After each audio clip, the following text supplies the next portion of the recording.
तो आज दोस्तों वो दिन आ ही गया जिसका हम सभी को बेसब्री से इंतजार था।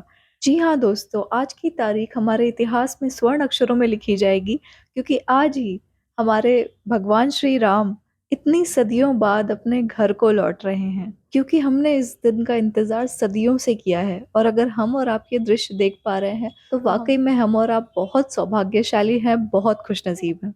कहते हैं कि अयोध्या का इतिहास त्रेता युग से भी पुराना है और इसे भगवान राम के पूर्वज सूर्यपुत्र विवासवन मनु द्वारा बसाया गया था। हिंदुओं के 7 प्रमुख धार्मिक स्थलों में से एक है अयोध्या। आप इसे मंदिरों का शहर या देवताओं का शहर भी कह सकते हैं। इस राज्य को हम पहले साकेत के नाम से या अवधपुरी के नाम से भी जानते थे। 600 ईसा पूर्व में मॉडर्न हिस्टोरियंस इसे एक बहुत बड़े व्यापारिक केंद्र के रूप में भी जानते थे। आज इस मंदिर निर्माण के पूर्व इस शहर ने क्या कुछ नहीं देखा। फिर चाहे वो मर्यादा पुरुषोत्तम श्री राम की घर वापसी हो, फिर चाहे श्री राम की जल समाधि लेने के बाद अयोध्या का उजाड़ हो जाना हो। कहते हैं कि श्री राम की जल समाधि लेने के बाद जब अयोध्या उजाड़ हो गई थी तो उसके कुछ वर्षों बाद कुश ने ही अयोध्या का पुनर्निर्माण कराया। इसके बाद सूर्यवंश की अगली 44 पीढ़ी तक इसका अस्तित्व उसके चरम पे रहा। लेकिन महाभारत के युद्ध के बाद अयोध्या फिर से उजाड़ हो गई।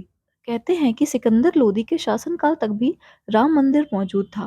फिर 14वीं शताब्दी में मुगल शासन आने के बाद सन 1528 में बाबर ने मंदिर गिरा के बाबरी मस्जिद का निर्माण कराया। उसके 250 साल बाद जब राजा जय सिंह शासन में आए तब उन्होंने हिंदुओं के लिए बाहर रामलला के चबूतरे पे पूजा करने की अनुमति मांगी, पर उन्हें वह नहीं मिली। इसके बाद 1853 में अंग्रेजी हुकूमत के दौरान पहली बार दंगे हुए। इसे सुलझाने के लिए अंग्रेजों ने 1859 में मस्जिद और चबूतरे को अलग अलग कर दिया।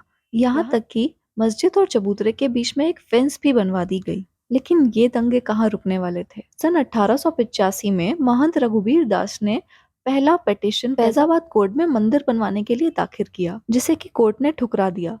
फिर अयोध्या ने वापस से 1934 में कम्युनल राइट्स देखे। फिर 1944 में सुन्नी वक्फ की अर्जी कि बाबरी मस्जिद को सुन्नी प्रॉपर्टी डिक्लेयर कर दिया जाए। 1947 में इंडिपेंडेंस और फिर एक दिन 23 दिसंबर 1949 को रामलला की प्रतिमा अचानक से मस्जिद के अंदर पाई गई। ये कंट्रोवर्सी इतनी बढ़ गई थी कि गवर्नमेंट को कंट्रोवर्शियल प्रॉपर्टी पे ताला लगवाना पड़ा। यहाँ तक कि अंदर की नमाज भी रुक गई। सन 1950 में गोपाल विशारद और रामचंद्र दास ने फिरोजाबाद सिविल कोर्ट में 2 अर्जियां दी। पहली ये कि ढांचे के अंदर पूजा करने की उनको इजाजत मिल जाए और दूसरी ये कि रामलला की प्रतिमा वहीं रहने दी जाए। 1959 में निर्मोही अखाड़ा ने तीसरी अर्जी भी लगा दी। इसके जवाब में 1961 में सुन्नी वक्फ बोर्ड ने मूर्ति हटाने को और वहां पे कब्जा लेने की अर्जी दी। फिर सालों के दंगे, चुनावी दांवपेच और 2 पक्षों की गर्मा गर्मी के बाद नवंबर 9 2019 को फाइनल जजमेंट आया, जिसमें कि रामलला को उस जमीन का मालिकाना हक दिया गया और केंद्र सरकार को ये जिम्मेदारी सौंपी गई कि 3 महीनों के अंदर राम मंदिर के निर्माण के लिए एक ट्रस्ट बनाया जाए। साथ ही मुस्लिम समुदाय के लोगों को अयोध्या में ही एक अहम स्थान पर 5 एकड़ जमीन भी दी गई। और आज हम और आप इस दृश्य को इतने सालों के संघर्ष के परिणाम स्वरूप इस भव्य राम मंदिर का निर्माण देख पा रहे हैं, तो इससे ज्यादा खुशी की बात क्या होगी। कहते हैं कि अयोध्या में खुशियां लौट रही हैं क्योंकि हमारे श्री राम लौट रहे हैं। जिस दिन श्री राम का राज्याभिषेक होने जा रहा था उसी दिन उनको 14 वर्ष का वनवास सुना दिया गया। श्री राम से उनका राज्य छिन गया, उनकी पत्नी छिन गई, कुछ समय बाद उनके बच्चे भी छिन गए। कहते हैं कि एक व्यक्ति से अगर इन तीनों में से एक भी चीजें छूट जाएं तो वो जिंदगी भर के लिए टूट जाता है। पर श्री राम तो श्री राम है। इन सभी चीजों को खोने के बाद भी उनके माथे पे एक शिकन नहीं आती थी। वह हमेशा शांत चित्त रहे, उनके चेहरे पे कभी गुस्सा नजर नहीं आया। एंशियसनेस, एनिमोसिटी, एंगर, ये सभी चीजों से तो वो कोसों दूर थे। ये सब कुछ होने के बाद भी नेगेटिविटी उन पे हावी नहीं हो पाई। इसीलिए आपने सुना होगा, त्याग दी सभी ख्वाहिशें निष्काम बनने के लिए, राम ने खोया बहुत कुछ श्री राम बनने के लिए। और आज वही श्री राम हमारे अयोध्या लौट रहे हैं। अश्विन माह में शुक्ल पक्ष की 10वीं तिथि को लंकापति रावण का वध करने के बाद श्री राम कार्तिक अमावस्या के दिन अपने राज्य को लौटे थे। तुलसीदास कृत श्री रामचरितमानस के अनुसार रावण वध के पश्चात जब श्री राम अयोध्या वापसी लौट रहे थे तो धर्म अधर्म के इस युद्ध में उनके साथी रहे नील, जामवंत, हनुमान, सुग्रीव आदि दुखी हो गए थे। अपने साथियों की मनोस्थिति को भांपते हुए श्री राम ने उन्हें भी अपने साथ ले चलने को कहा। कुबेर का पुष्पक विमान उन्हें वायु मार्ग से अयोध्या ले जा रहा था, किंतु श्री राम मार्ग में कई स्थानों पर रुके। सबसे पहले विमान अगस्त्य मुनि के आश्रम में रुका, इसके बाद चित्रकूट में, और इसके बाद वे प्रयागराज में गंगा यमुना के संगम के समीप पहुंच गए।